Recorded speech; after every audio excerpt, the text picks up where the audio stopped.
Lydia the Bard, what a bard you are. Shout out to Lydia, man. Lydia is so cool. Didn't care that I was a man reacting to Beat Us Your Girls. It was very much, let's just hear what he has to say. Let's hear his opinion. Let's give him a chance. Let's see what he has. And you threw me everywhere, man. Like you were cool. I believe we were able to have kind of a talk in the comment section. You were cool to talk to. It was cool to see me all over your socials. It was cool to see you uplift the message that I was trying to bring and uplifting your own message, because that's all I ever do on this channel, right? That's all I'm ever trying to do. So I just wanted to take a minute in this intro before we get into Don't Cry for Your Daughter's Eve.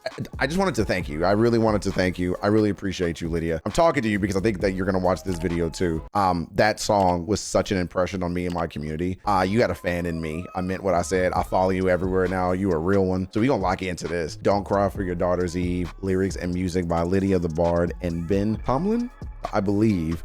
I don't know, I hope I'm pronouncing that name right, but Lydia, you are a real one.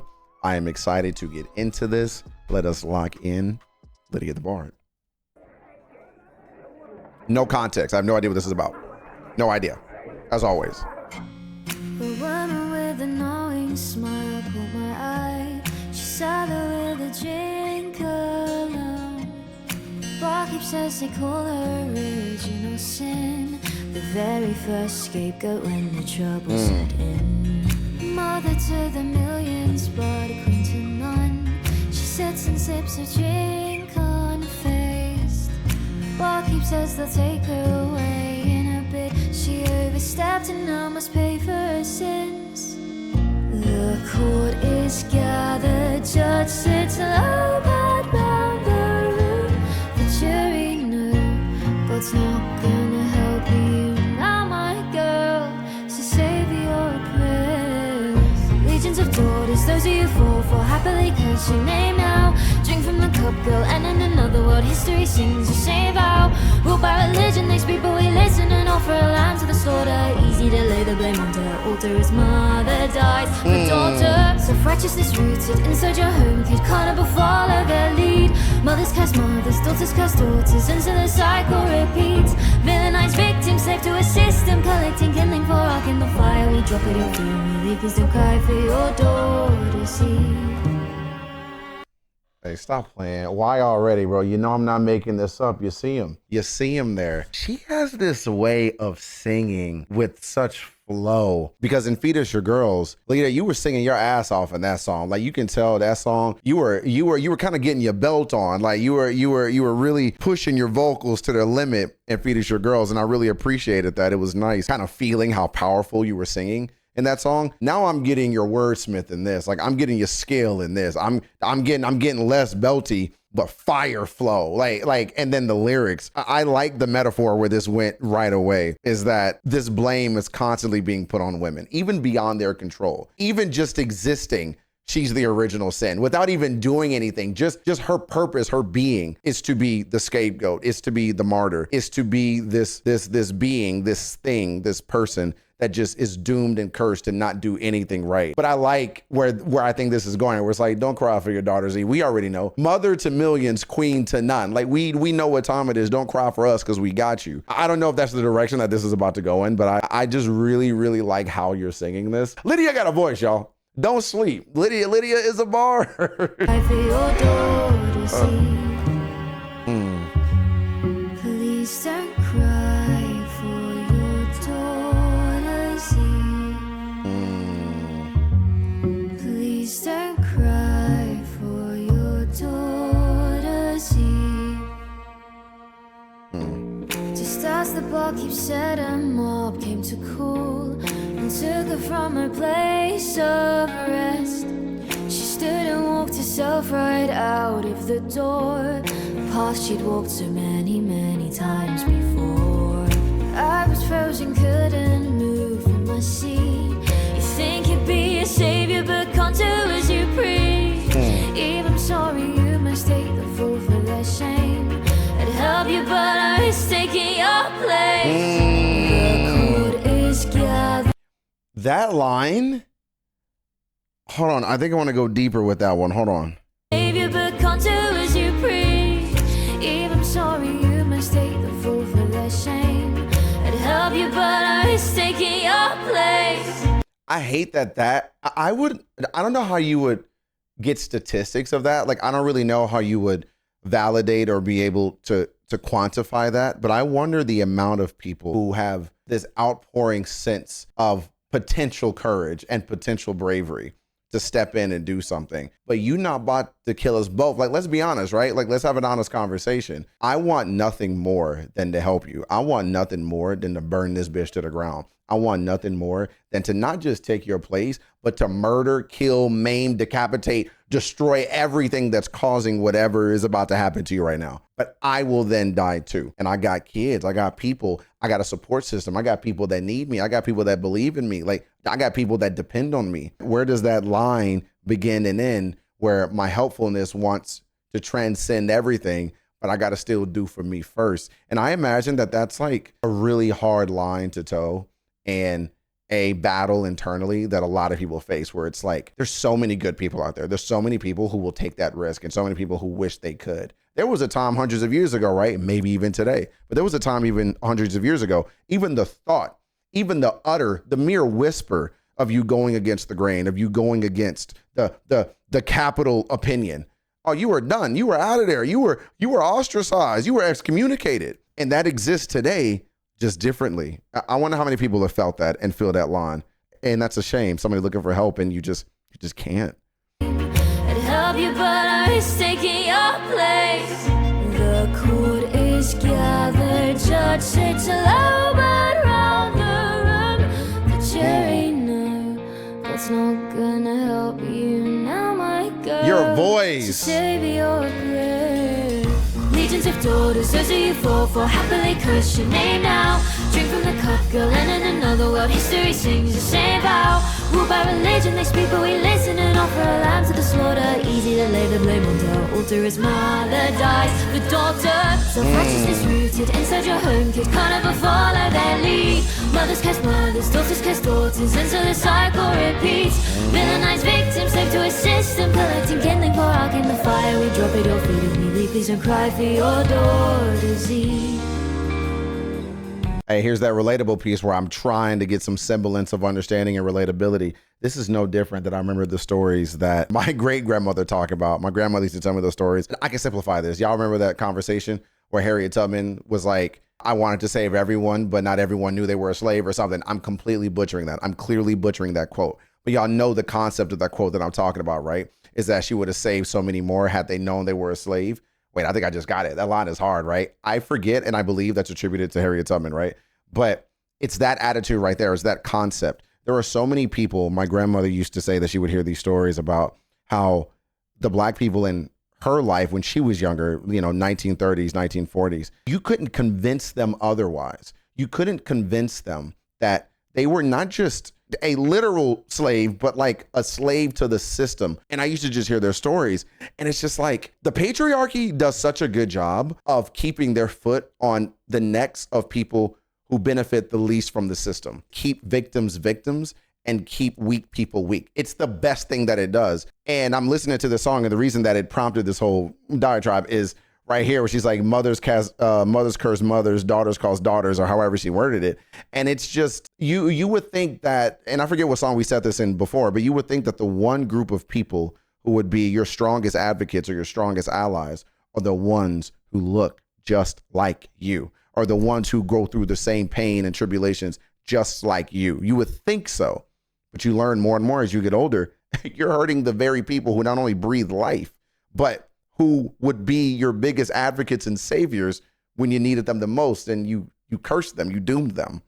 Oh my God, bro. It's just a dumb cycle. It's just a stupid cycle. Mothers cast mothers, daughters cast daughters, and so the cycle repeats. Villainized victims, slave to a system, collecting kindling, pour out in the fire. We drop it your feet if we leave. Please don't cry for your daughter's Eve. I love that. Please don't cry for your daughter's Eve. Please don't cry for your daughter's Eve. Mother maiden crown, goddess godless all alone. Producer and the flesh, punished for another's mess. Sir, you'll take the fall for standing just an inch too tall. When the bell doth toll, the ringing calls out for us all. Temptress siren witch, and she stands without a stitch. A lesson never learned, speak too loud, we'll see you burn. Your reflection seems to look a whole lot like that Eve. When the bell doth toll, the ringing calls out for us all. Legions of daughters, those you fall for, happily curse your name now. Drink from the cup, girl, and in another world, history sings the same vow. Ruled by religion, they speak, but we listen and offer a lamb to the slaughter. Easy to lay the blame onto her altar. His mother dies and dies and dies and dies and dies and dies and dies and dies and dies and dies and dies and dies and dies and dies and dies and dies. Yo, I ain't gonna lie, they're back, bro. They're back, bro. I'm not even gonna lie to you. I'm not even gonna lie to you. That part, and if I'm understanding this right, there are all of these things that a woman has either been labeled or been accused of or been manipulated into believing. All of these rapid fire labels just to justify mistreating a woman. Like, if that's what that was fire. Like the witch and then when she's like, all of these are very familiar. Not only do you all look like this woman who was only created and only purpose was to be cursed, not only do y'all look like this woman, the justification is about to be the same.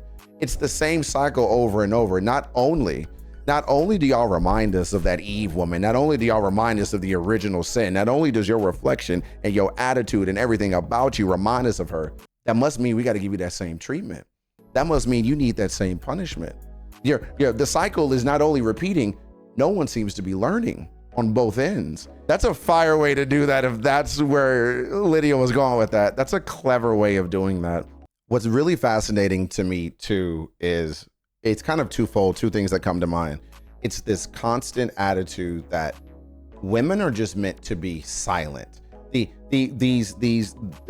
cyclical message of not only this song, but the experiences of women, in my experience of speaking with so many of you, is this constant ask to shut the fuck up. It's just so bad to me that women are always put in this position, in this box, that you must be silent. You must shut the fuck up. You must not talk. Any pain you feel, any adversity you think we want to hear about what you go through, any bout of true depression or true oppression that you're experiencing, we don't want to hear it. You must be silent. If you talk, it will be met with force. If you talk, it will be met with anger. You talking has to be met with a negative. And that is just a shitty, consistent storyline that I've heard and read over and over again. And no one, including men, when that story continues and that story goes, like, I just don't get that. And and then one thing I really like too, and I don't know if this is on purpose, but in the song, at the end of the song, they're all getting louder. All of the different women decide to go against maybe a metaphor of the patriarchy or just going against the actions of what's done to women, but they're all going against it, and they're getting louder and they're getting louder, and they're finding their voice and they're speaking up, and they're overpowering the act of burning a witch or killing Eve or getting rid of loud women. Like, they're going against it and they're getting louder and louder. And I didn't catch that until later, now that I'm just starting to talk now, but that's a really cool way to represent that. Another thing that I wanted to bring up was the original story of Adam and Eve is interesting to me anyway, because it's very easy to paint the picture of, well, Adam was just here and then took a rib, and then Eve was created, and then Eve was the original sin and took the apple and blah, blah, blah, blah, blah. When I actually, as I got older and I started trying to like interpret that story differently, because I'm like, this is too basic. People like being literal about the Bible when it suits their agenda, but for me, too basic. How can I view the story a little differently, right? And then I thought, well, actually, this is a really cool story about how you overcome sin. Like, there's a lot of stories in the Bible, right? For those who like reading their Bible, there's a lot of stories of when sin does show, or when there is the act of sin, or there's a moment where sin is prevalent. You get a lot of stories about how we overcome those sins, about how, yeah, Eve sinned, but she took accountability. She immediately knew that it was wrong. She wanted to make it right. She wanted to go tell Adam. Everything could have been, you could have interpreted that story differently, I guess is my point, rather than going, Adam first, Eve second, Eve sin, now sin on earth. Like, rather than taking this literal trajectory, I almost want to akin it to sin happened, they human, we overcome, work together, new storyline, new movement. It wasn't Eve bad, now must be punished. Let's keep that same storyline throughout human history. I don't even know why you'd want that to be the interpretation, I guess. I've heard preachers and I've heard certain pastors and debaters use that as a reference point to justify actions against, not so much actions against women, but why we are meant to understand said actions against those women. And I'm like, what do you gain? I just wonder what some people want to gain from conversations like that, or when they interpret stories that way. Point being is, Lydia, you're a beast. This is absolutely awesome. I really like this metaphor and this connection between the misogyny being bred, even biblically, with Eve, transcending all the way to human history, and the misogyny that we're still dealing with now. And yet we're not having enough conversations about the simplistic nature of how that's not okay and hurts us all, men and women. Like I like some of this stuff just seems so basic, man. Like, I think about her line where it's villainized victims enslaved to the system. You are enslaved to the fucking system, man. The patriarchy enslaves you. And I'd love to hear y'all stories on this. What did you get from this song? Am I kind of getting the gist with Lydia? Y'all know I love asking. Am I kind of getting the gist with what Lydia was portraying here? Or there are a couple of other points that y'all want me to pick up here, but great suggestion. I forget which one of you or y'all suggested me to listen to this, but I like Lydia's storytelling a lot. I like her Paris Paloma's storytelling the most. I really enjoy the way both of y'all, you Lydia and Paris, the way y'all tell stories. Go to the comments and let's discuss. You all are weirdos. I'm talking to the men who do that shit. Y'all are so fucking weird. Women, some men, please go to the comments. Let me know your thoughts. What did you get from this song? What was your favorite line? Let's have a discussion as always. Lydia, I love you. I appreciate you. Thank you for letting me and allowing me to discuss your music and understanding what I'm trying to do on my platform. And for all of my people, thank you so much for always being so open-minded, letting me have this platform, giving me this community. I love that y'all are so in love with it, and I can't wait to see what y'all write down there. I'm gonna see y'all in the next one. Hit that notification bell so you know when I post videos. Like, comment, share, sub, all that good stuff. Get the word out. Let's talk. Y'all know I love discussing with y'all, and I'm gonna see y'all in the next video. Peace. Make a wish now. Make a wish now. Make a wish, make a wish, make a wish now. You want it, I can get it, even if it costs a lot. So I'll grant you every wish, baby. You can call me Cosmo. Make a wish now. Make a wish now. Make a wish, make a wish, make a wish now. Hey, this is kind of a good song, bro. I'm gonna run this back.